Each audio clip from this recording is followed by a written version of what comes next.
నమస్కారం. Big debate ప్రత్యేక చర్చ కార్యక్రమానికి స్వాగతం. గత 5-6 రోజులుగా కురిసిన వర్షాల నుంచి తెలుగు రాష్ట్రాలు నిన్న ఇవాళ కాస్త బయటపడుతున్నాయనుకున్నటువంటి పరిస్థితుల్లోనే మళ్ళా రాబోయే 4-5 రోజులు సెప్టెంబర్ 9వ తారీఖు వరకు కూడా ఒక అల్పపీడనం ఏర్పడింది. ఆ ద్రోణి వల్ల భారీ నుంచి అతి భారీ వర్షాలు గోదావరి జిల్లాల్లో, అలాగే కృష్ణా జిల్లా, తెలంగాణలో కొన్ని జిల్లాల్లో భారీ నుంచి అతి భారీ వర్షాలు పడతాయి అన్నటువంటి వార్తలు వినపడుతున్నాయి. కృష్ణా నది ఉధృతి తగ్గిన నేపథ్యంలో గోదావరి ఉధృతి భారీగా పెరుగుతున్నది. గోదావరి జిల్లాల్లో పరిస్థితి ఏ రకంగా ఉండిపోతుంది? ప్రభుత్వాలు మొన్నొచ్చినటువంటి వరదలకి వర్షాలకి సంబంధించి సరైన రీతిలో సన్నద్ధత కాలేదన్న విమర్శలు వస్తున్న నేపథ్యంలో ఈసారైనా సరే రెండు తెలుగు రాష్ట్రాల ప్రభుత్వాలు పూర్తి సన్నద్ధతో ఉంటాయా?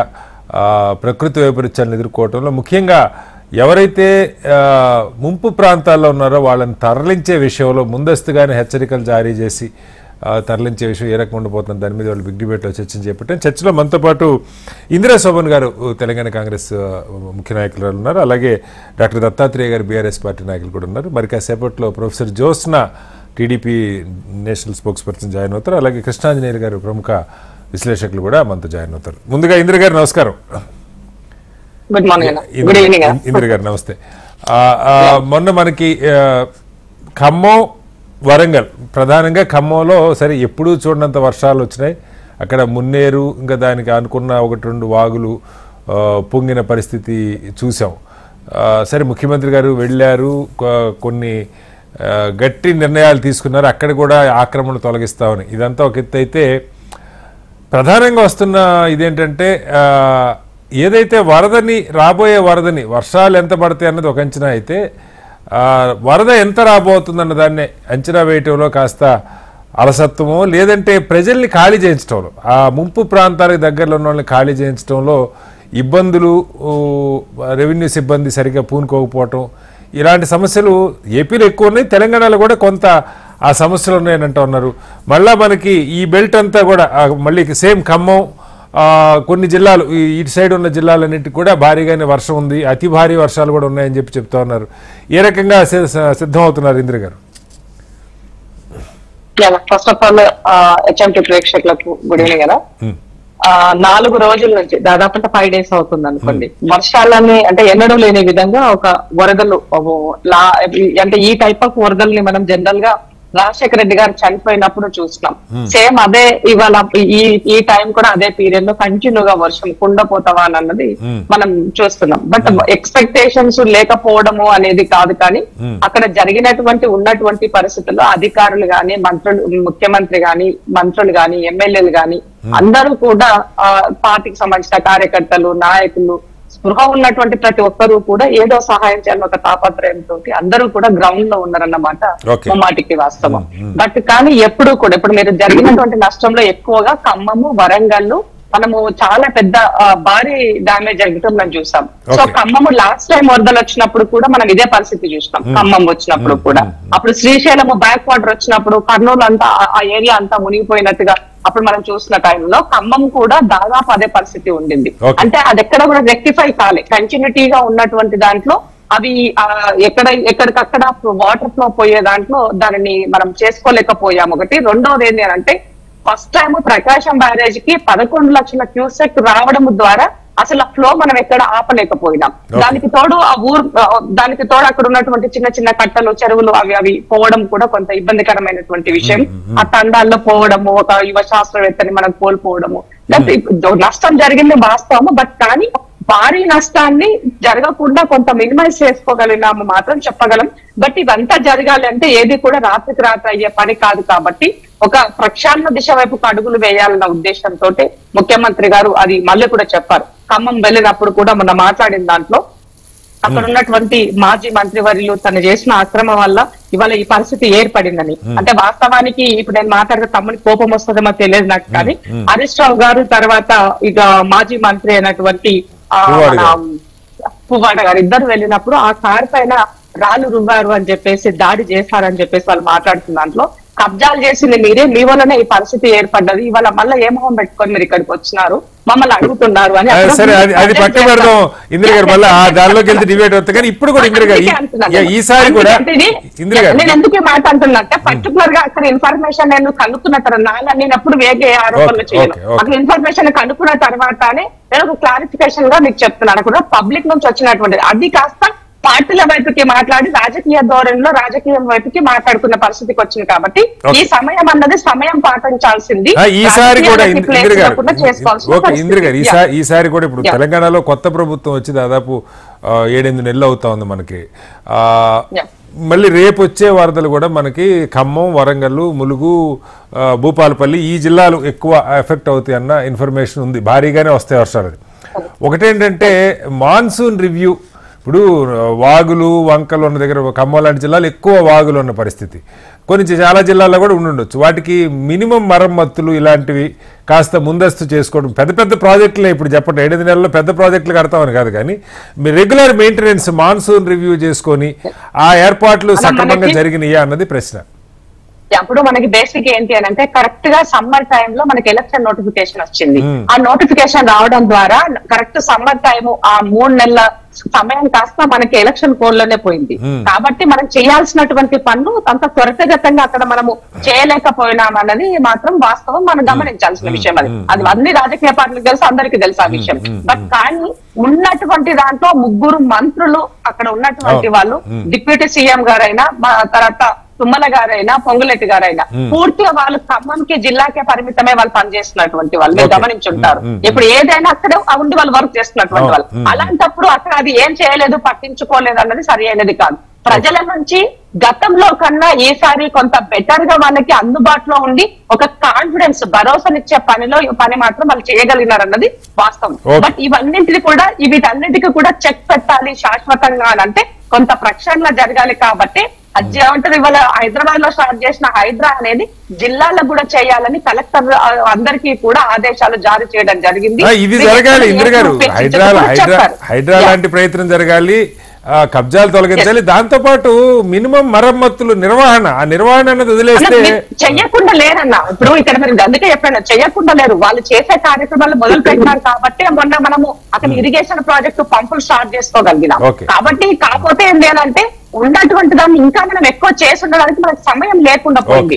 ఉన్న దాంట్లో వర్క్ చేస్తున్నారు, అధికారులని అప్రమత్తం చేశారు. ఇరిగేషన్ కి సంబంధించినటువంటి మంత్రి ఉత్తమంగా కూడా చాలా ఫాస్ట్ గా తన వర్క్ మూవ్ ఆన్ చేస్తూ ఉన్నారు. మొత్తం పూర్తిగా ఆయన శాఖ తప్ప వేరే కూడా పట్టించుకోవట్లేదు.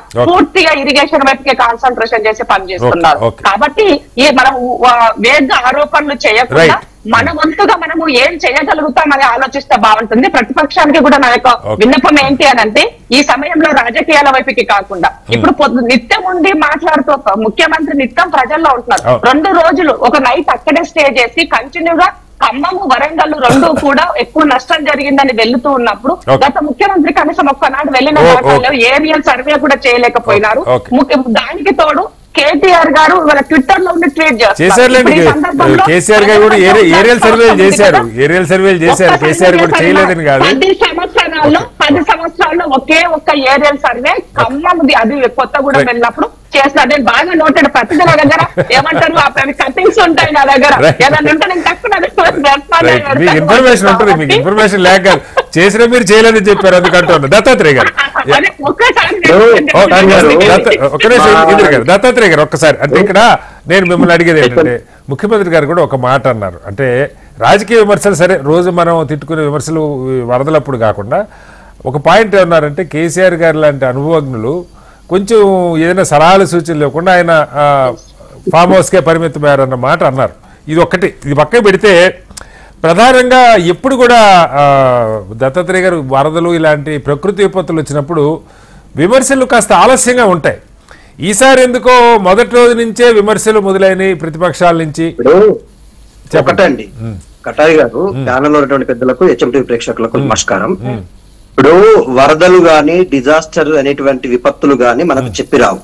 ప్రభుత్వాలు వీటిపైన ఎప్పటికప్పుడు ఏదైతే వాతావరణ శాఖ వాళ్ళు ఇస్తున్నటువంటి సమాచారం కావచ్చు, ముందస్తుగా ఇస్తున్నటువంటి అంచనాల ప్రకారం కావచ్చు, ఎడతెరిపిగా కురుస్తున్నటువంటి వర్షాన్ని దృష్టిలో పెట్టుకుని ప్రభుత్వాలు ఏర్పాట్లు చేసుకోవడం అది ప్రాథమిక బాధ్యత, అది మినిమం కామన్ సెన్స్, అది ఎవరైనా ఏ ప్రభుత్వమైనా చేసుకోవాల్సినటువంటి ప్రైమరీ డ్యూటీ అది. అయితే ఇక్కడ ఇంతకుముందు ఇందిరా శోభన్ గారు మాట్లాడుతూ గతంలో కేసీఆర్ గారు ఏం చేశారని చెప్తారు. నిరుడు ఇదే మున్నేరు నదికి వరదలు వచ్చినప్పుడు 32 అడుగుల ఎత్తులో నది ప్రవహించినప్పుడు 2 రోజుల ముందుగా విపరీతంగా కురుస్తా ఉన్నాయి. మీ తక్షణం అంటే మనము వరద బాధితులను అంటే ఆ ప్రాంతాలు వరద ప్రాంతాలన్నిటి కూడా మనం షిఫ్ట్ చేయాల్సిన అవసరం, సురక్షితమైన ప్రాంతాలకు తరలించండి అని చెప్పి ఆదేశాలు ఇచ్చాము. ఊర్లలో సైరన్లు మోగించి మరి తీసుకెళ్లినటువంటి పరిస్థితి మనం చూసాం. 5 రోజులుగా విపరీతంగా కురుస్తున్న వర్షాలను దృష్టిలో పెట్టుకుని ముఖ్యమంత్రి గారు ఏ రోజు సమీక్ష పెట్టారు. ఇవాళ మేము ఎందుకు ఇంత వేగంగా స్పందించాల్సి వచ్చింది అని మీరు అడిగారు. ఇవాళ గతంలో ఒక్క ప్రాణం కూడా పోకుండా కాపాడుకున్న కేసీఆర్ గారు వాళ్ళ రేవంత్ రెడ్డి గారు అధికారంలోకి వచ్చిన తర్వాత 30 మంది ప్రాణాలు గాలి కలిసిపోయాయి కదా. ప్రకృతి విపత్తు అనేటువంటిది ప్రాణాలను తీస్తున్నప్పుడు ప్రజల ప్రాణాలు దత్తాత్రేయ గారు మీరు చూశారు 50 సెంటీమీటర్ల పైగా వర్షం ఖమ్మంలో పడింది. గత 50 సెంటీమీటర్లు అంటే చిన్న వర్షం కాదు సార్. మనకి నాకు గుర్తుండి బాంబేలో ఎప్పుడో ఫినిష్. ఇప్పుడు నేను చెప్పనివ్వండి, ఇప్పుడు వాతావరణ శాఖ ఎప్పటికప్పుడుగా సమాచారం ఇస్తూనే ఉంది. మున్నేరు నది యొక్క చదరపు కిలోమీటర్లు దాదాపుగా 10,490 చదరపు కిలోమీటర్ల విస్తీర్ణంలో ఈ వర్షం యొక్క ప్రభావం ఉండబోతోంది. దీని వల్ల కొత్తగా ఏర్పడినటువంటి జిల్లాల్లో భద్రాచలం కావచ్చు, మహబూబాబాద్ కావచ్చు, తర్వాత ఖమ్మం టౌన్ కావచ్చు, ఈ ప్రాంతంలో ఉన్నటువంటి చాలా ప్రాంతాలు మీరు ఈ కొత్తగూడెము, సూర్యాపేట ఇక్కడ వరకు విస్తరించారు. సో ఇక్కడ జరుగుతున్నటువంటి ఈ ప్రాణ నష్టం గాని, ఆస్తి నష్టం గాని, పంట నష్టాన్ని గాని ప్రభుత్వాలు ముందస్తుగా అంచనా వేయకపోవడం ఎంత దుర్భరమైనటువంటి పరిస్థితి ఉంది. చంటి పిల్లలతో సహా రాత్రులంతా కూడా నిద్రలు మాని, ఆహారాలు మాని, ప్రాణాలతో బ్రతుకము తెల్లారే వరకు ఏం జరుగుతుందో అనేటువంటి ఒక గందరగోళం మధ్య ఎంత మానసిక వేదన అనుభవించుంటారు ప్రజలు ఆ ప్రాంతంలో ఉన్నవారు. ఇక్కడ ఆకేరు వాగు విపరీతంగా ప్రవహిస్తా ఉన్నప్పుడు ఆ బ్రిడ్జి కూలిపోతుందని అక్కడ ఉన్నటువంటి ఇంజనీర్లు సందేశాలు ఇచ్చిన, సమాచారం ఇచ్చిన గండిగొట్టడంలో విఫలమయ్యారు. ఆ బ్రిడ్జి మొత్తం కూడా కూలిపోయి కొట్టుకుపోయింది. సాయిపేట ధర్మారం బ్రిడ్జి కూడా కూలిపోయింది. అంటే వీటి వల్ల బ్రిడ్జిలకు గండిగొట్టి ఉంటుంటే పంట నష్టాలు కావడం గానీ లేకపోతే ఆ బ్రిడ్జి కూలిపోవడం అనేటువంటి జరగకపోయింది.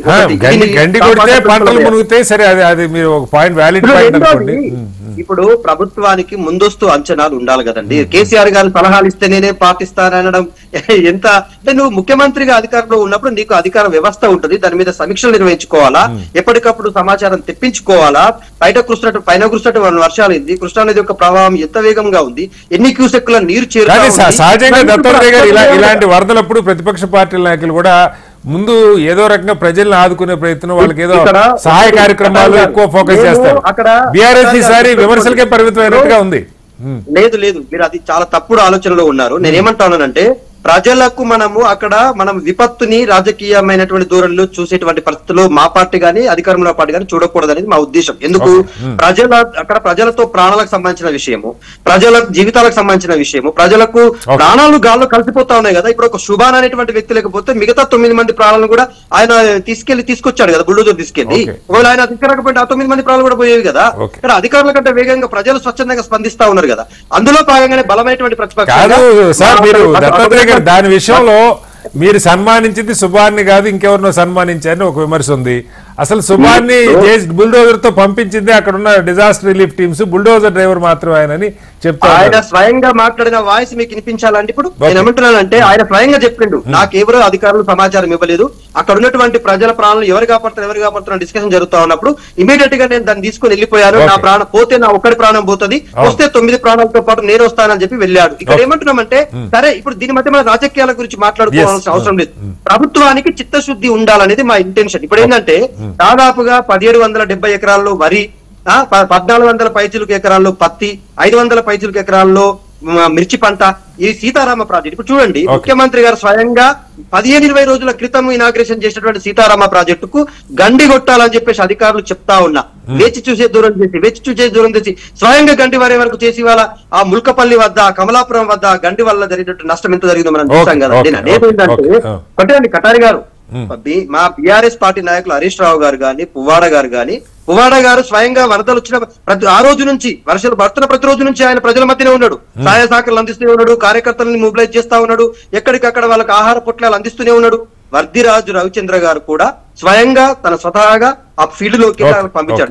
నాగేశ్వరరావు గారు అందుబాటులో. నేనేమంటున్నానంటే ముగ్గురు మంత్రులు ఉన్నటువంటి ఖమ్మం జిల్లాలో, ఒక డిప్యూటీ సీఎం ఉన్నటువంటి ఖమ్మం జిల్లాలో వర్షపాతాన్ని అంచనా వేయలేదు. ఒక కుసుమంచిలో 31 సెంటీమీటర్ల వర్షం పడ్డది. ఇదే డిప్యూటీ సీఎం గారి నియోజకవర్గంలో మధ్యలో 28 సెంటీమీటర్ల వర్షం పడుతుందని అంచనా వేయకపోయారు. దాని మీద వర్షం ఎంత పడుతుందని దాన్ని అంచనా వేయడంతో పాటు ముందస్తుగా వికెట్ చేయించే విషయంలో ప్రభుత్వాల అలసత్వం ఉన్న దాని మీద మనతో ప్రొఫెసర్ జ్యోత్స్న గారు, తెలుగుదేశం పార్టీ నాయకులు, అలాగే కృష్ణాంజనేయులు గారు ప్రముఖ విశ్లేషకులు కూడా జాయిన్ అయ్యారు. జ్యోత్స్న గారు నమస్కారం.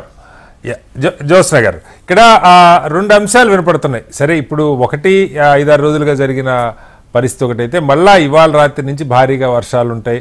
ఒక్క విజయవాడలోనే 7 సెంటీమీటర్ల వర్షపాతం పడవచ్చు అంటున్నారు నెక్స్ట్ 24 అవర్స్లో. అలాగే ఈసారి కృష్ణా ఉధృతి తగ్గుతుంది అనుకుంటే, గోదావరిలో ఆల్రెడీ ధవళేశ్వరం బ్యారేజ్ దగ్గర భారీగా 6 లక్షల క్యూసెక్ల నీరు కింద కోలుతున్నారంటా ఉన్నారు. భారీగా వరద నీరు గోదావరిలో చేరుతుంది.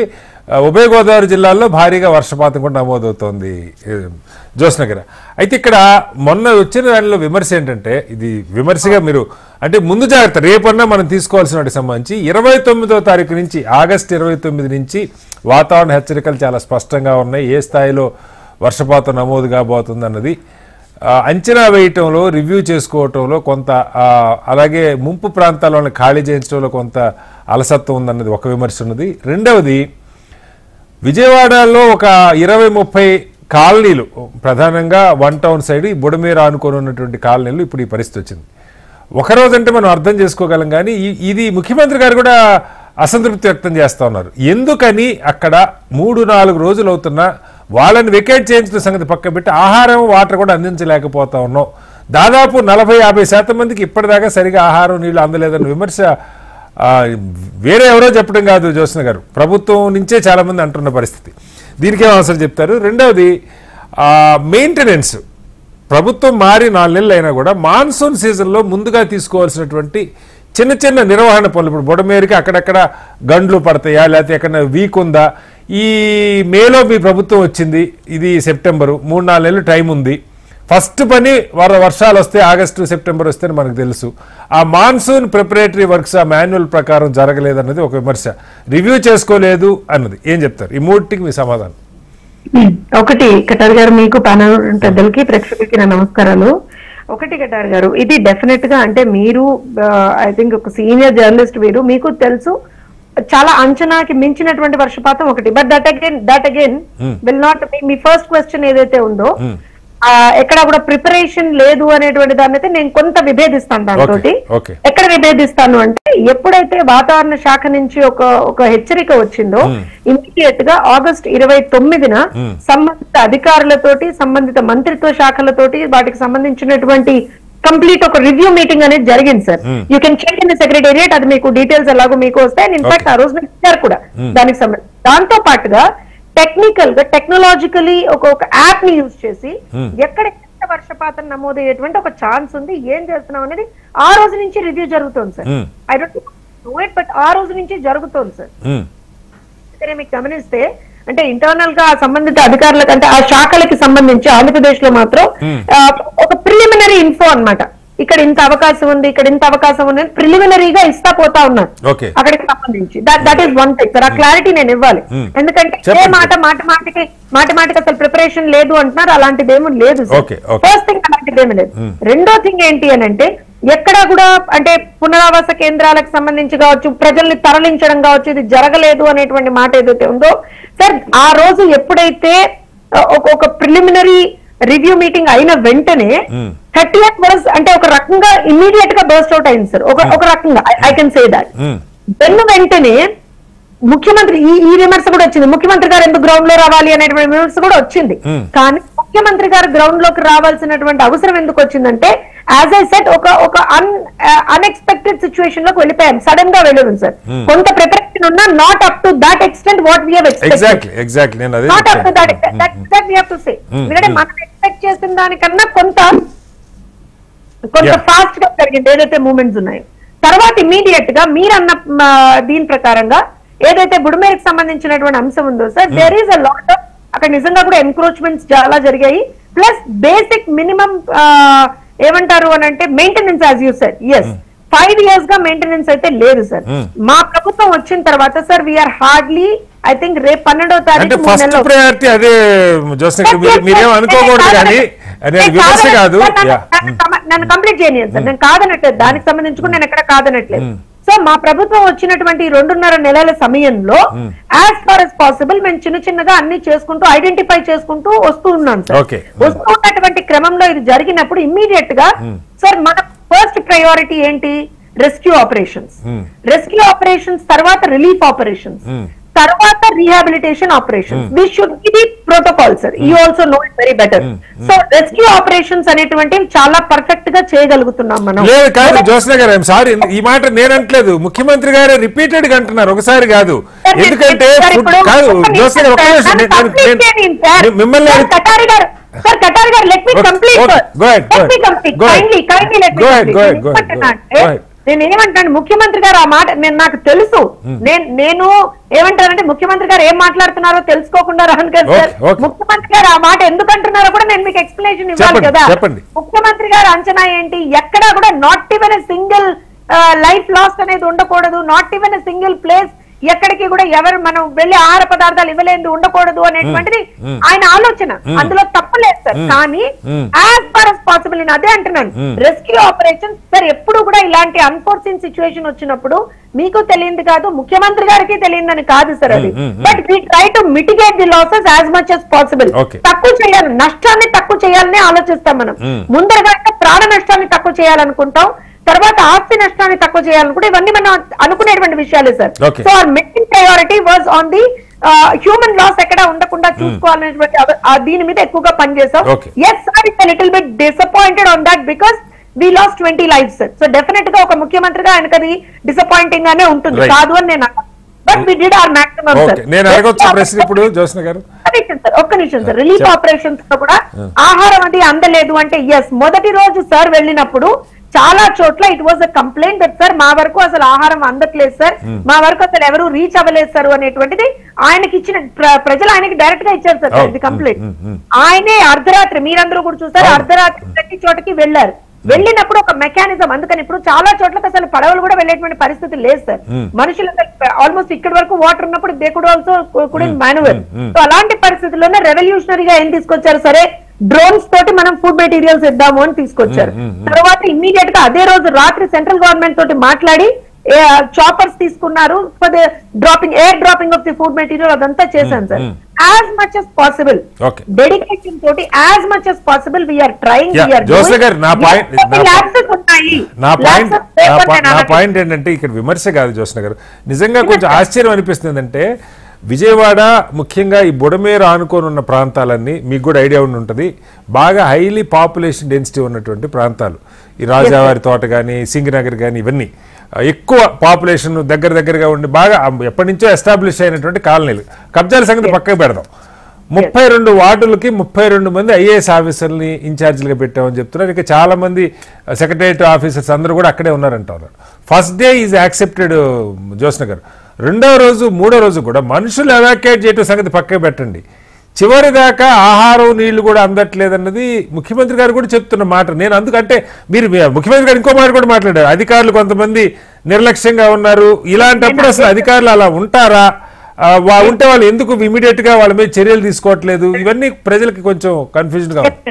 డెఫినెట్ గా సార్, నేను అదే చెప్తున్నాను, ముఖ్యమంత్రి గారు ఎందుకు ఆ మాట అన్నారు అనే దానికి కూడా నేను ఎక్స్ప్లెనేషన్ ఇచ్చాను సార్.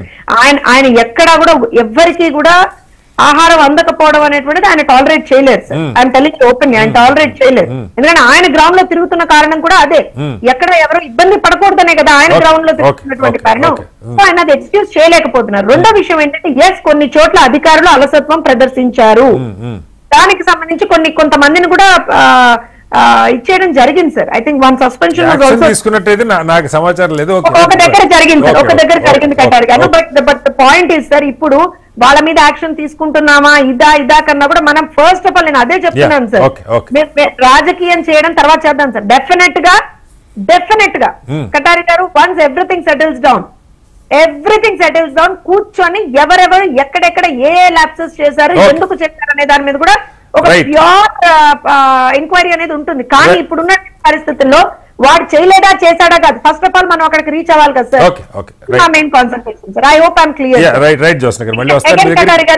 కటార్ గారు ఒక్క మాట సార్, మై ఒక్క పాయింట్ ఏంటి అని అంటే our foremost priority and foremost thought process concern కూడా ఏంటి అని అంటే రెస్క్యూ అండ్ రిలీఫ్. ఎగ్జాక్ట్, నేను దాన్ని కాదంటలేదంటే దానికంటే ముందుది కొంచెం మనకి ఇబ్బంది జరిగింది కాబట్టి ముందే అంచనా వేయడంలో ఎవాక్యుయేట్ చేయడంలో ఇబ్బంది కాబట్టి చేయగలిగింది రెస్క్యూనే. ఒకసారి వస్తాను మళ్ళీ మీ దగ్గరికి. కృష్ణాంజనేయులు గారు, ఇక్కడ ఒకవైపు ముఖ్యమంత్రి గారే స్వయంగా ఆయన ఆల్మోస్ట్ అక్కడే ఉంటా ఉన్నారు. ఎన్ని ఆహార పొట్లాలు ఇచ్చాం, ఎన్ని నీళ్ళ ప్యాకెట్లు ఇచ్చాం, లేకపోతే ఎన్ని పాల ప్యాకెట్లు ఇచ్చాం సహా అంకెలతో సహా ముఖ్యమంత్రి గారు లెక్కలు చెప్తా ఉన్నారు రిపీటెడ్గా. ఇవాళ కూడా మధ్యాహ్నానికి 6 లక్షల ఆహారం పొట్లాలు పంపించామని చెప్తా ఉన్నారు. బట్ జరుగుతున్నది మరి ఎక్కడ ఇదేదో పెద్ద ఒక కొన్ని 100 కిలోమీటర్ల స్ట్రెచ్ నేరే కాదు, మొత్తం కలిపితే ఒక 40-50 కిలోమీటర్ల స్ట్రెచ్ కూడా ఉండదు మొత్తం ఏరియా అంతా కలుపుకుంటే ఆ బొడమేరు చుట్టుపక్కల ఉన్న పరిస్థితి. ఇక్కడ దీనిలో ఎందుకు బాగా హైలీ డెన్సిటీ ఉన్న ఏరియాల్లో ఆహార పొట్లాలు అందించడంలో పడవలు తీసుకురాలేదు, అది కూడా యాక్సెప్టెడ్. పడవలు 2 లక్షల మందిని షిఫ్ట్ చేయడానికి ఎన్ని పడవలు ఉంటాయి, సరిపోతాయా లేదా, వాళ్ళు డబ్బులు అడగటం, ప్రైవేట్ పడవ, ఇదంతా ఒక పార్ట్ అయితే ఆహారం నీళ్లు కూడా సక్రమంగా అందలేదు అనేది ఒక విమర్శ. రెండవది మళ్ళా ఇవాళ కూడా విజయవాడలో భారీగా వర్షాలు ఉన్నాయంటా ఉన్నారు. పోయినసారి వాళ్ళని ఖాళీ చేయటం అంత తేలిక కూడా ఏం కాదు, కానీ ఒప్పుకోరు. ముందు మీరు అక్కడి నుంచి వచ్చేయంటే తట్టబుట్ట వదిలేసి రావడానికి కూడా ఇష్టపడతారని కూడా మనం అనుకోలేం. కానీ బట్ ప్రభుత్వాలు బలవంతంగా సరే చేయాలి, ప్రాణ నష్టం జరగకుండా చేయాలి. ఆ పని ఈసారి మళ్ళీ ఇవాళ బుడమేరులో ఆల్రెడీ మళ్ళీ ఇన్ఫ్లో పెరిగిందంటా ఉన్నారు. ఇప్పుడే కొన్ని ప్రాంతాలు ఆల్రెడీ ఇంకా నెలలోనే ఉన్నాయి, దాదాపు 20-30 కాలనీలు ఇంకా నెలలోనే ఉన్నాయి. ఎందుకు ఆహార సరఫరా సక్రమంగా జరగలేదని విమర్శ ఉంది. అలాగే ఇప్పుడన్నా సరే ఈ 4-5 రోజులు మళ్ళీ భారీగా వర్షాలు ఉంటాయని అంటా ఉన్నారు, ఎలాంటి జాగ్రత్తలు తీసుకోవాలి? శ్రీనివాసరావు గారు నమస్తే. ప్యానల్ మెంబర్స్ అందరికి కూడా నమస్కారం. అన్ఎక్స్పెక్టెడ్ రైడ్ అయితే పడింది 2 తెలుగు రాష్ట్రాలు. మీరు గమనించండి, తెలంగాణలో విస్తృతంగా అన్ని ప్రాంతాల్లో ఈ విధమైనటువంటి భారీ వర్షాలు పడ్డాయి. కానీ ఆంధ్రప్రదేశ్ లో ఉన్నటువంటి వర్షాలు కొన్ని చోట్ల పడ్డాయి, ఇబ్బంది ఉంది. మొదటి రోజు ఇది. దీనికి సంబంధించినటువంటి విషయంలో ఎఫెక్ట్ అయినటువంటి ప్రాంతం ఏదైనా ఉంది అంటే బుడమేరు మునిగిపోయినటువంటి ప్రాంతము విజయవాడకు సంబంధించి మాత్రమే. మొత్తం ఆంధ్రప్రదేశ్ ప్రభుత్వం కాన్సన్ట్రేషన్ చేయాల్సింది బుడమేరు మునిగిపోయినటువంటి ప్రాంతం, అది కూడా 16 చదరపు కిలోమీటర్లకు సంబంధించినటువంటి ప్రాంతం. ఈ 16 చదరపు కిలోమీటర్ల ప్రాంతము 13 సంబంధించినటువంటి కాలనీలు, 3 లక్షల మంది జనం. దీంట్లో ఒకవేళ ప్రభుత్వము మీరు జరిగినటువంటి తప్పులు, నేను విజయవాడ నుంచి మాట్లాడుతున్నాను, విజయవాడలో ఉన్నాను. జరిగినటువంటి ఘటనల్లో మొట్టమొదటి రోజు మొగల్రాజపురంలో కొండ చర్యలు ఇరిగిపడి మా కొండకి మేము పడమర వైపు ఉంటాం, తూర్పు వైపున కొండ చర్యలు ఇరిగిపడి 6 చనిపోయారు. నేను విజయవాడ నుంచి మాట్లాడుతున్నాను. జరిగినటువంటి పొరపాట్లు ఎక్కడ జరిగాయి అని అంటే తప్పులను అంగీకరించాలండి. అంగీకరిస్తే కనీసం భవిష్యత్తులో పొరపాట్లు, భవిష్యత్తు మీన్స్ రేపు మాపు గురించి అండి మనం మాట్లాడుకోవాలి. ఇప్పుడు ఒకరోజు తీవ్రమైనటువంటి వర్షం పడినటువంటి దాంట్లో జ్యోత్స్నా గారు కూడా చెప్పారు, మనకి ఎంత వర్షం పడిద్ది, ఎక్కడ పిడుగులు పడతాయి, ఎక్కడ వడగాళ్ల వాన పడిద్ది, ఎంత వర్షం పడిద్ది, దాని ద్వారా ఎంత వరద వస్తుంది, ఆ వరద ఎటువైపు ప్రయాణం చేస్తుంది, ఆ వరదతో మన వాతావరణ శాఖ ఇచ్చే కూడా అంత డీటెయిల్ గా ఉండవు, అదొక సమస్య ఉంది. అండి శ్రీనివాసరావు గారు, ఒకప్పుడు వాతావరణ శాఖకు సంబంధించినటువంటి విషయాలు ఒకప్పుడు ఈ విధమైనటువంటి అంచనాలు యాక్యురేట్ గా ఉండవు అనేటువంటిది ఒకప్పుడు అంశం. ఈ రోజున ప్రతి అంశం కూడా ఆంధ్రప్రదేశ్ ప్రభుత్వం కూడా ప్రతి అంశం ఇక్కడ పలానా ప్రాంతంలో మీ ప్రాంతంలో పిడుగుపడేటువంటి అవకాశం ఉంటది, జాగ్రత్తగా ఉండండి అని ప్రతిదీ కూడా ఆ విధమైనటువంటి అంచనాలు ఉన్నాయి. బుడమేరుకు సంబంధించినటువంటిది ఎక్కడైతే మైలవరము ఆ విధమైనటువంటి ప్రాంతాల్లో, ఖమ్మము, అటవీ ప్రాంతాల్లో పడినటువంటి వర్షం అంతా కూడా ఎంత వర్షం పడిద్ది, దాని ద్వారాగా ఎక్కడ జిపిఎస్ ద్వారాగా ఆ విధమైనటువంటి పల్ల ప్రాంతాల్లో వస్తుంది అన్నది కూడా ప్రతిదీ కూడా అంచనా వేయగలిగినటువంటిది మన దగ్గర వాతావరణ శాఖ దగ్గర ఉంది. ఒకటి ముందు రోజు అంచనా వేయలేకపోయాం. ఓకే, ముందు రోజు అంచనా వేయలేదు, వరద వచ్చింది.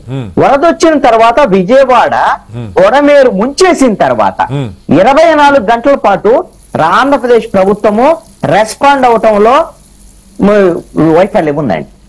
24 ఏది ముందు రోజేమో మనము గుర్తించలేకపోయాం, ఒకరోజు 24 గంటల్లో చంద్రబాబు నాయుడు ఎప్పుడైతే రెస్పాండ్ అయ్యారో ఆదివారం రోజున సాయంత్రము ఆయన రెస్పాండ్ అవడానికి 24 గంటలు పట్టిందండి. అప్పటికే అధికారులు ఎవరు రెస్పాండ్ అవ్వట్లేదు, ఇబ్బంది ఉంది అనేటువంటి దాని మీద ఆయనే స్వయంగా వచ్చి ఎన్టీఆర్ కలెక్టరేట్ లో ఎన్టీఆర్ జిల్లా ఎందుకు అధికారులు కాదు సార్, ఇప్పుడు తెలుగుదేశం ఒక విమర్శ చేస్తా ఉంది, వైసీపీ వీళ్ళు ఇంకా బద్ధకం వదలలేదు, అలసత్వం అలాగే ఉంది, అలాగే కొంతమంది ఇంకా నష్టం జరగాలని కోరుకున్నారని విమర్శ ముఖ్యమంత్రి గారు కూడా చేస్తా ఉన్నారు. ఇందులో కుట్రలు కూడా ఉన్నాయని, నిజంగా అలా ఉండే అవకాశం ఉందా కృష్ణాంజనేయులు గారు? ఏమండి, ఒక షిప్ ఉంది, ఆ షిప్ కైనా సముద్రంలో పోదా మునిగిపోయింది అని అంటే దాంట్లో ఎవరు వాళ్ళు నడపలేదు వీళ్ళు నడపలేదు, ఇలా మునిగిపోయింది కారణం ఎవరు దానికి బాధ్యులు? Captain of the ship. ఎవరు కెప్టెన్? ముఖ్యమంత్రి చంద్రబాబు నాయుడు. ఆల్రెడీ అధికారంలోకి వచ్చిన తర్వాత అధికారంలోకి వచ్చిన తర్వాత మాకు అన్ని రోజులు కావాలి, ఇన్ని రోజులు కావాలి, ఇవన్నీ కూడా అధికారులు ఎలా పనిచేయటం లేదు, అధికారులు కుట్రలు చేస్తున్నారు. చాలా మంది పనిచేయని వాళ్ళు మార్చుకుంటారు, వాళ్ళకి అనుకూలంగా లేరన్న వాళ్ళు ఎలాగో మారుస్తారు. ఆల్రెడీ మార్చారు కదండి, అన్ని అయిపోయినాయి. ఒకటి ఏమిటి అని అంటే ఇలాంటివన్నీ కూడా ఆడలేక మధ్యలో ఓడు అనేటువంటి ఒక విమర్శ తప్ప ఇంకోటి కాదు. రెండో అంశం అండి, సరే అధికారుల సంగతి పక్కన పెడదాం.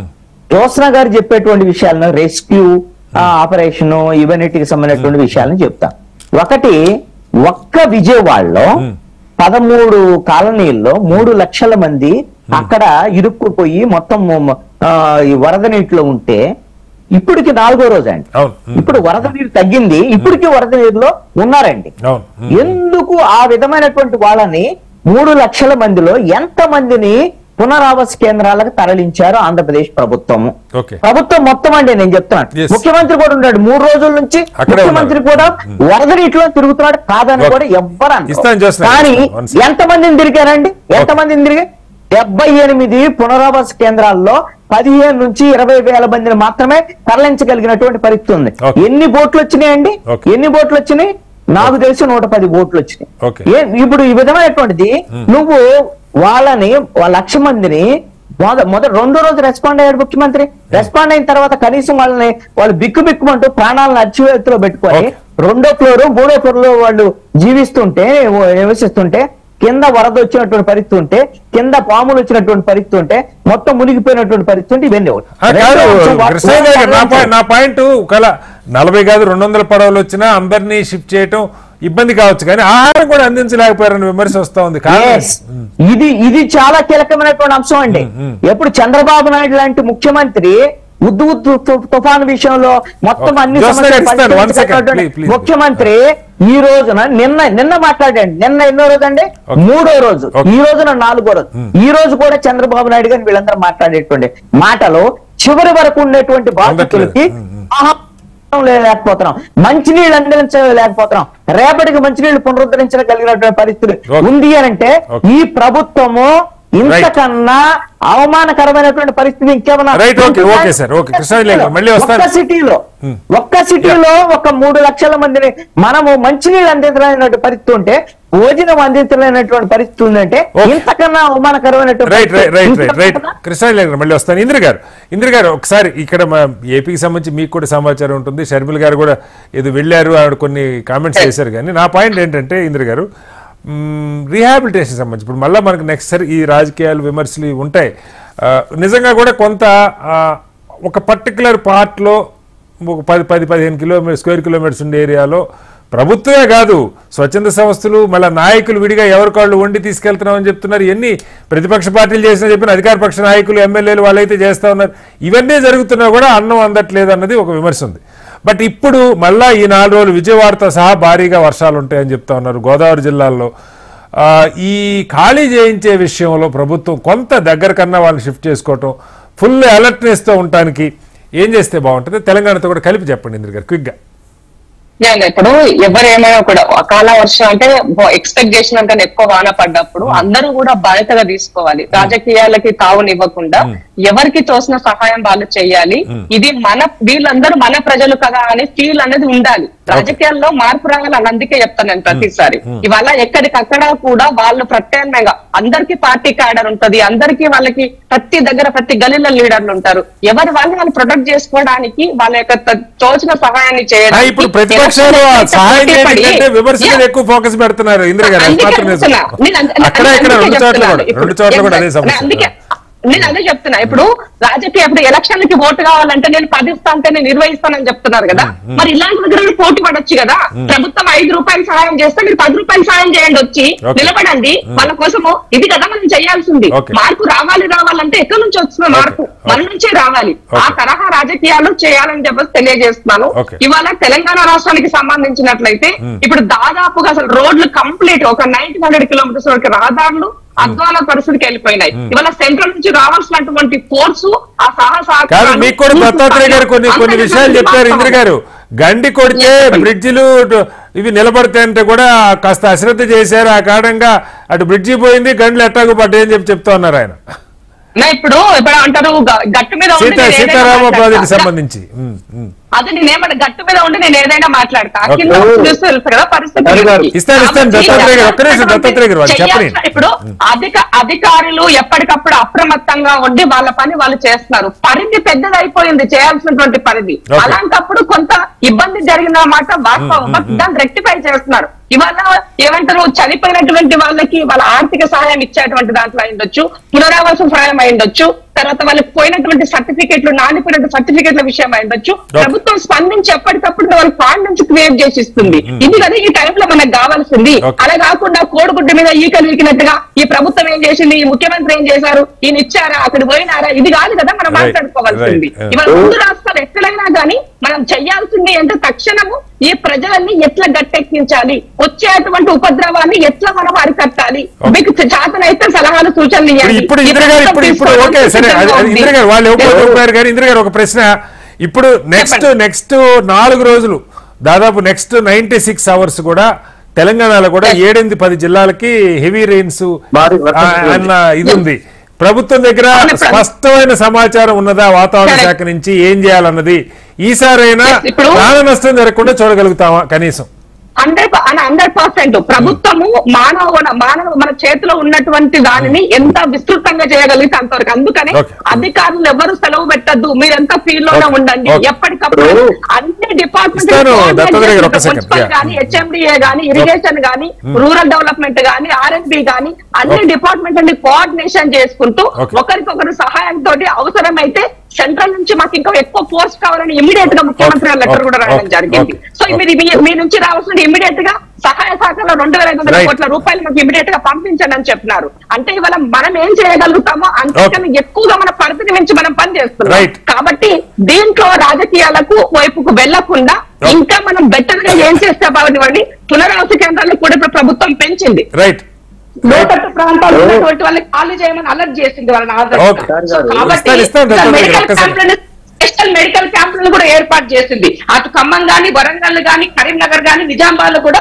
సో ఈసారి అయితే ఈ 4-5 రోజులు అయితే పోయినసారి కంటే కనీసం తక్కువ నష్టం జరిగేలాగా అన్ని ఏర్పాట్లు తీసుకున్నాం అంటారు అంతేనా ఇంద్ర గారు? ఓకే, దత్తాత్రేయ గారు క్విక్ గా చెప్పండి. అంటే ఇప్పుడు ప్రభుత్వం మీరు విమర్శ సరే మనం ఇదంతా అయిపోయిన తర్వాత కూర్చొని విమర్శ చేసుకుందాం, కానీ ఇప్పుడు ప్రభుత్వం ఏం చర్యలు తీసుకుంటే బాగుంటుంది? పోయినసారి ల్యాప్సెస్ ఎక్కడ ఉన్నాయి, ఇప్పుడు ఈ 4-5 రోజులు ఎలాంటి జాగ్రత్తలు తీసుకోవాలి మీరు సజెస్ట్ చేస్తారు? కటారి గారు, విషయం ఏంటంటే ప్రభుత్వానికి ముఖ్యంగా వాతావరణ శాఖ చెప్పినటువంటి అంశాలతో పాటు వారికి స్వయంగా చిత్తశుద్ధి ఉండాల్సిన అవసరం ఉంది. ఇవాళ ఏదైతే నాగార్జున సాగర్ యొక్క లెఫ్ట్ కెనాల్ కు గండి పడిందో అది ఎంతమంది నిర్లక్ష్యం చూడండి. ఇప్పుడు ఎస్కేప్ రెగ్యులేటర్లకు తూములకు మధ్య షటర్లను మీరు వెల్డింగ్ చేయొద్దు అని చాలా స్పష్టంగా చెప్పారు. ఎందుకు, ఏ పరిస్థితి ఎట్లా ఉంటుందో తెలియదు మనకు. ఒకవేళ వర్షం యొక్క ఫ్లో అనేటువంటి పెరుగుతా ఉంది, నాగార్జున సాగర్ అనేది నిండుకుండలాగుంది, దానికి మనం ఎప్పుడు గండి పడవాల్సి వస్తుందో తెలియదన్నా కూడా వీళ్ళు బలవంతంగా వాళ్ళు వెల్డింగ్ చేసేసారంటే ఇప్పుడు దాన్ని ఓపెన్ చేయకపోవడం వల్ల దానికి కూడా గండి పడింది. ఇంకోటి, మనం పాలమూరు రంగారెడ్డి ఎత్తిపోతల పథకంలో భాగంగా ఉన్నటువంటి వట్టెం దగ్గర ఉన్నటువంటి వెంకటాద్రి పవర్ హౌస్ లో ఇవాళ 20,000 కిలోమీటర్ల మీద నీరు వచ్చి చేరింది. బాహుబలి పంప్ హౌజులు అన్ని కూడా నీట మునిగిపోయి ఉన్నాయి. అవి తరలించడానికి వాటి తీయడానికి దాదాపుగా 100 కోట్ల ఖర్చు అవుతుంది. ఈ నెల రోజులు కూడా కష్టపడినా కూడా ఆ నీళ్లు శుద్ధి చేయడానికి సమయం మీరున్నప్పుడు కూడా మునిగిపోయాయి సార్ బాహుబలి మోటార్లో. దానికి ఏం ఎడబెట్టారో ఏదో కదా పంచాయతీ. ఇప్పుడు ఎట్లా పెట్టారు వేగంగా మాట్లాడడం కాదు నేను అనేది. ఏంటంటే ప్రభుత్వానికి ఒక ఖమ్మం జిల్లాలో నష్టం జరిగింది, ఖమ్మం జిల్లాలోనే ఉండి మిగతా వాటిని వదిలేయడం కాదు కదా.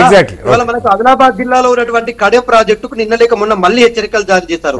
మన గోదావరి నదిలో మహారాష్ట్ర వర్షాల వల్ల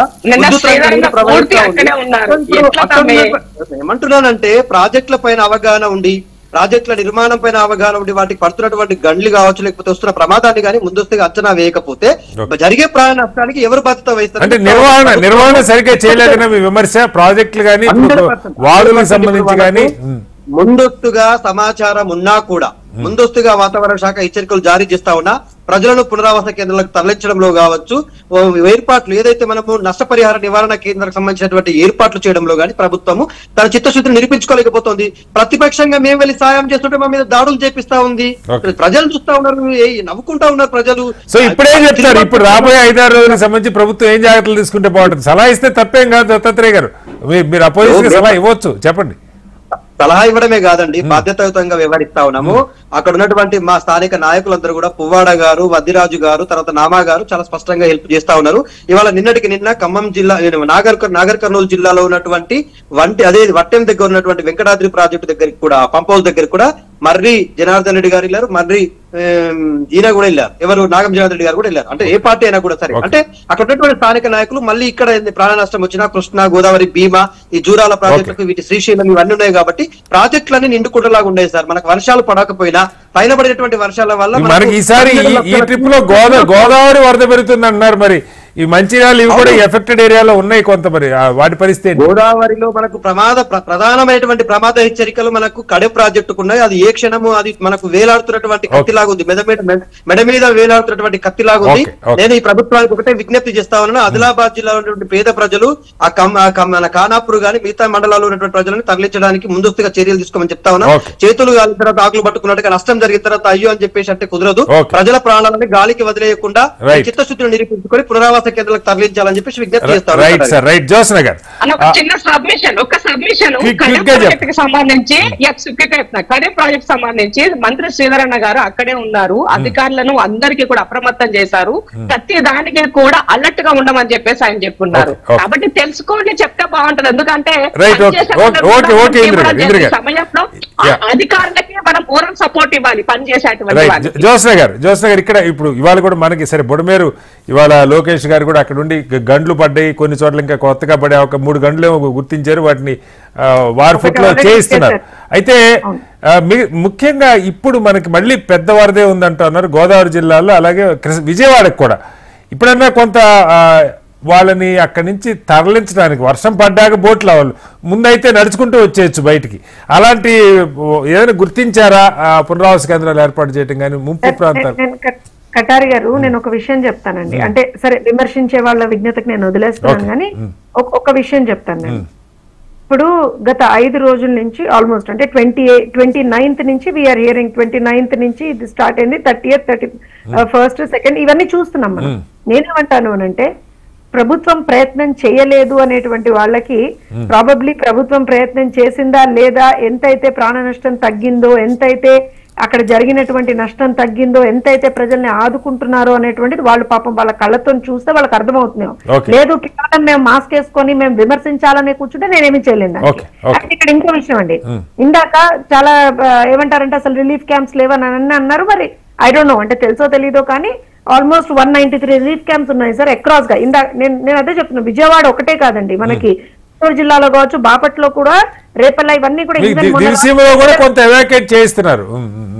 ఎందుకు అనంటే రేపల్లలో కూడా మొన్న రాత్రి 3 వరకు అనగాని గారు, గొట్టిపాటి గారు గండి ఎక్కడ పడుతుందో అని అక్కడే ఉండి అధికారులు ఎక్కడికక్కడ అప్రమత్తం చేస్తా ఉన్నారు. సో గ్రౌండ్ లెవెల్ యాక్టివిటీస్ అనేటువంటివి చాలా సజావుగా సాగుతున్నాయి. ఒక విషయం చెప్తాను కట్టారు గారు, స్థానిక ప్రజల్ని క్రియేట్ చేయడం అనేటువంటిది ఈ సమయంలో కరెక్ట్ కాదు.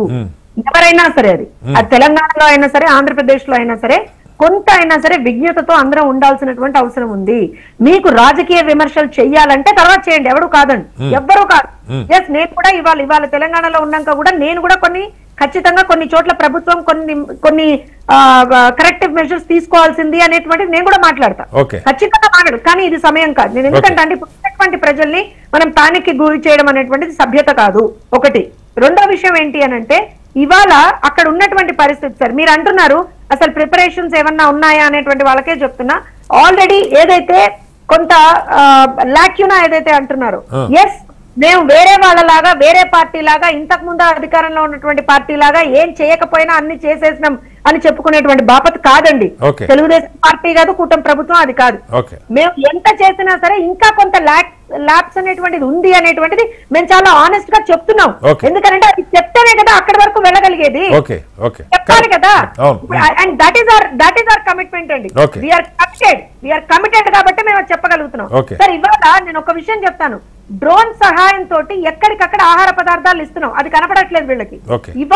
ఇవాళ పొద్దున్నే ఆల్రెడీ నిన్న నైటే వచ్చిందండి ఆనరబుల్ చీఫ్ మినిస్టర్ నుంచి instruction, door delivery food packets కూడా డోర్ డెలివరీ ఎంత వీలైతే అంత డోర్ డెలివరీ చేయాలి అనేటువంటిది. ఎందుకంటే చాలా చోట్ల అందరూ ఎక్కడైతే ఈ ఫుడ్ మెటీరియల్ ఇస్తున్నారో అందరూ ఒకటే చోట అకామిడేట్ ఇదయ్యి కొంత ఇబ్బందికరమైన పరిస్థితి ఏర్పడుతుంది. బురదలో విసిరేస్తే కోఆర్డినేషన్ ఇప్పుడు బయట చాలా ఎన్జిఓస్ కూడా చేస్తే ఈ కోఆర్డినేషన్ సరిగా ఉందా లేదా. అందుకనే సార్ ఇప్పుడు నేను ఒక విషయం చెప్తా. First day we were successful, then again we are extending it. So definitely గా as and when గా things move better అయ్యే కొద్దీ ఇంకా ఎక్స్టెండ్ చేసుకుంటూ వెళ్తున్నాం. సార్ ఇవాళ విజయవాడలోనే చాలా ప్రాంతాల నుంచి వాటర్ ట్యాంకర్స్ వచ్చున్నాయండి. చాలా ప్రాంతాల నుంచి ఫైర్ ఇంజిన్స్ అవన్నీ కూడా వచ్చున్నాయి. ఎందుకండి చెప్తున్నారు, మొత్తం ఇళ్లనన్నీ కూడా మేము క్లీన్ చేసి ఇస్తామని చెప్తున్నాం. ఇంకొకటి సార్, సరే నవ్వే వాళ్ళ విజ్ఞత నేను మళ్ళీ చెప్తున్నాను, the government is committed and we're showing our commitment. So next ఈ 5 రోజులకి ఏం జాగ్రత్తలు తీసుకున్నారు జోసెఫ్ గారు? టైం తక్కువ సార్, ఆ విమర్శ ఓకే. ఈ కమింగ్ 5 days కటారి గారు లెట్ మీ కంప్లీట్. ఎందుకంటున్నా అంటే ఇవాళ ప్రజలకు ఏవైతే అవసరం ఉన్నాయో అవి చేస్తున్నాం. మెడికల్ క్యాంప్స్ పెట్టాం, ఇంకా వాటిని ఎక్స్టెండ్ చేస్తాము. అలానే డోర్ డెలివరీ కూడా ఇవన్నీ కూడా పెట్టాము. అట్ ద సేమ్ టైం మీరు అన్నట్టుగా ఏదైతే preparation for the coming 2 days 5th and 6th కూడా మనకు కొంత ఇబ్బందికరమైనటువంటి వాతావరణం ఏర్పడేటువంటి ఒక అవకాశం ఉంది అనేటువంటిది ఏదైతే మనకు ఉందో దానికి కంప్లీట్ గా ప్రిపేర్డ్ గా ఉన్నాము.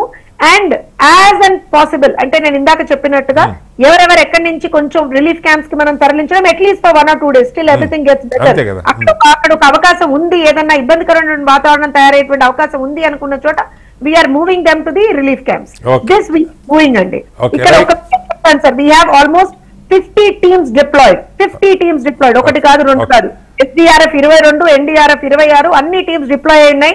చాపర్స్ తోటి థింగ్స్ జరుగుతున్నాయి. సరే నేను మళ్ళీ చెప్తున్నాను, ఇప్పుడు ఇది వరకు ఉన్నటువంటి ప్రభుత్వం కాదు ఇప్పుడున్నది. వాళ్ళు ఏం చేయకపోయినా మేము అన్ని చేశామని చెప్పుకున్నారు. అందుకే వాళ్ళు దించేశారు, మిమ్మల్ని ఎక్కించారు కదా. నేను ఒకటే చెప్తున్నాను కటారి గారు, 1 week తర్వాత ఐ రిక్వెస్ట్ యూ ప్యూర్ గా ఒక డిబేట్, రాజకీయంగా ఎవరేం మాట్లాడారో దానికి రాజకీయంగానే సమాధానం.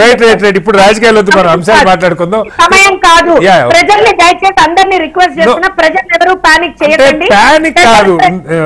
ఒక్క నిమిషం సార్ కటారి గారు, ఒక్క నిమిషం. ఎందుకనంటే అన్ని సైట్స్ నుంచి వాళ్ళకి హెల్ప్ అందేటువంటి ఒక అవకాశం ఉంది. ఎవరైతే ఎక్కడైతే ఇంకా help sir that is what we're doing for past 3. ఎవరికైనా హెల్ప్ అందకపోతే వాళ్ళు సోషల్ మీడియా గానీ పక్కనున్న వాళ్ళు గానీ ఎవరి చేత చెప్తున్నా సరే ఇమ్మీడియట్ గా విదిన్ మినిట్స్ టీమ్స్ అక్కడికి వెళ్తున్నాయి. Pure coordination that is running. Right అండి. ఓకే కృష్ణాంజలి గారు, ఆఖరిగా సరే ఇప్పుడు జరిగిన దానిలో లోపాల గురించి నిజంగానే సరే మనం తర్వాత నిదానంగా మాట్లాడుకోవచ్చు, చర్చలు పెట్టుకోవచ్చు, టీవీలో మాట్లాడవచ్చు, ఏదైనా చేయొచ్చు. కానీ ఈ నెక్స్ట్ 4-5 days 9th వరకు అని చెప్తున్నారు. 2-3 రోజులు కనీసం ముందు మనకి సివియారిటీ అర్థమవుతుంది. ప్రభుత్వం ఇప్పుడు ఈ క్షణం విజయవాడకి కానీ గోదావరి జిల్లాలకు కానీ ఏం జాగ్రత్తలు తీసుకుంటే బాగుంటుంది మీ అంచనాలు?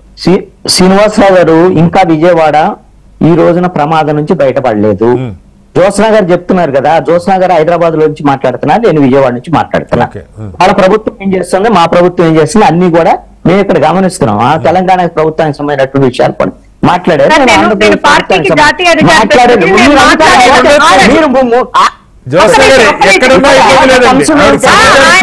ఎవరున్నా సరే తెలియక మాట్లాడతారు, మీకు తెలియదు కానీ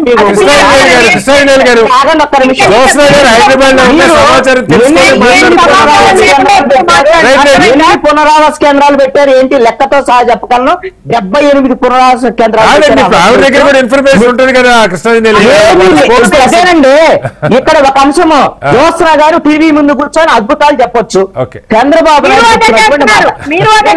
ఒక్క నిమిషం ఆగండి, ఒక్క నిమిషం. మీరు అనుకునే మేము విజయవాడ కూర్చొని బాధితుల దగ్గర ఉండి బాధ్యతతో మాట్లాడుతూ చెప్తాను.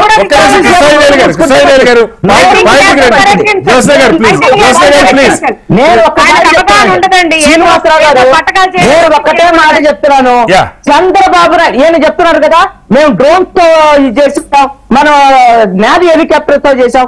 చంద్రబాబు నాయుడు 4 రోజుల తర్వాత చెప్పినటువంటి మాట ఏమిటి, ఫిబ్రవరి వరకు మేము దానికి జోస్నా గారు ఆన్సర్ చెప్పారు కదా కృష్ణారెడ్డి గారు. ఆన్సర్ కాదండి, ఇప్పుడు ఆవిడే చెప్తున్నారు మేము డ్రోన్ త్వరగా మొత్తం అందిస్తున్నాము, నావీ హెలికాప్టర్ అందించలేకపోతున్నామండి. ఆగండి జోస్నా గారు ఒక్క సెకండ్. ఓకే, మీరు నోరు మూసుకోండి కొద్దిసేపు.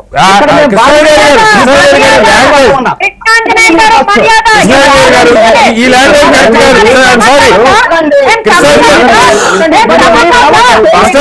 ఈ లాంగ్వేజ్ కరెక్ట్ కాదు.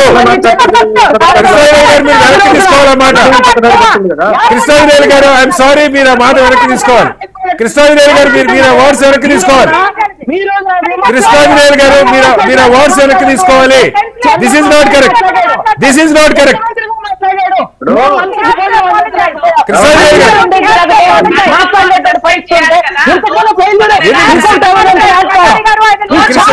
జోస్నా గారు నేను కండెమ్ చేస్తున్నాను. జోస్నా గారు kindly let me control Krishnareddy గారు ఇది కరెక్ట్ కాదు. కృష్ణారెడ్డి గారు మీరు ఇంత ఆవేశపడుతూ అన్పార్లమెంటరీ లాంగ్వేజ్ మాట్లాడటం కరెక్ట్ కాదు. కృష్ణారెడ్డి గారు కృష్ణారెడ్డి గారు వాయిస్ డౌన్ చేయండి. కృష్ణారెడ్డి గారు వాయిస్ డౌన్ చేయండి. కృష్ణారెడ్డి గారు మీరు పాయింట్ మాట్లాడండి. వ్యక్తిగతంగా ఈ భాష మాట్లాడుతున్నారు. మీరు ఈ భాష మాట్లాడుతున్నారు. శ్రీనివాసరావు గారు నేను పాయింట్ మాట్లాడుతున్నారు. మీరు ఈ భాష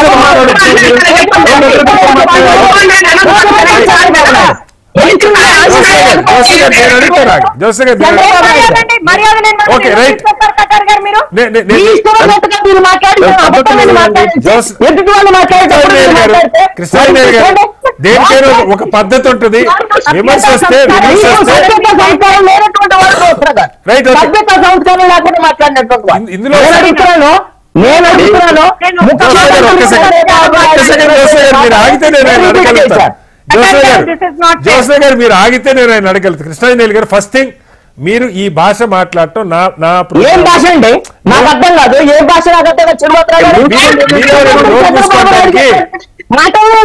మీరు నోరు మూసుకోవడం కరెక్ట్ కాదండి. మీరు తీసుకోవాలి. మీకు ఎంత ఆవేశం ఇందిరా గారు మాట్లాడినప్పుడు జోస్నా గారు మాట్లాడి మీకు నచ్చకపోతే యాక్సెప్ట్ చేయాలి కాదండి. అన్ని అబద్ధాలు చెప్తారు. చెప్పండి. మీరు అబద్ధం చెప్పండి. నోరు మూసుకోవడం మీకు లేదు. I'm sorry. ఏమంటే నా టర్మ్ ఇది. శ్రీనివాసరావు గారు మీరు నాకు ఇచ్చినటువంటి సమయం అధికారం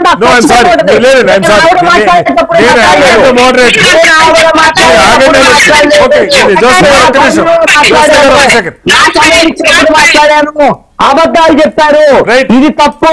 కృష్ణారెడ్డి గారు ఇప్పుడు కటారి గారు ముఖ్యమంత్రి చంద్రబాబు నాయుడు భోజనం అందించలేకపోయాను అనేటువంటి మాట మాట్లాడకుండా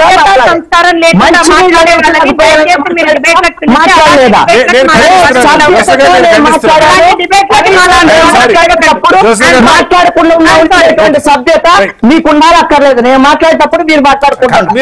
సభ్యత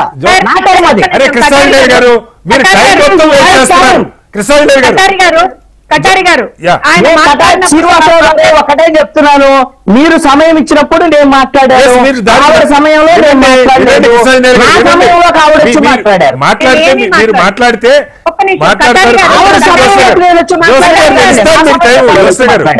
మాట్లాడితే మీరు నాకు చెప్పాలి, లేదంటే మీరు ఆగండి. జోస్నా గారు మీరు మర్యాద మర్యాద పాటించలేదు సార్. మీరు ఆ మర్యాద పాటించలేదు. Very sorry.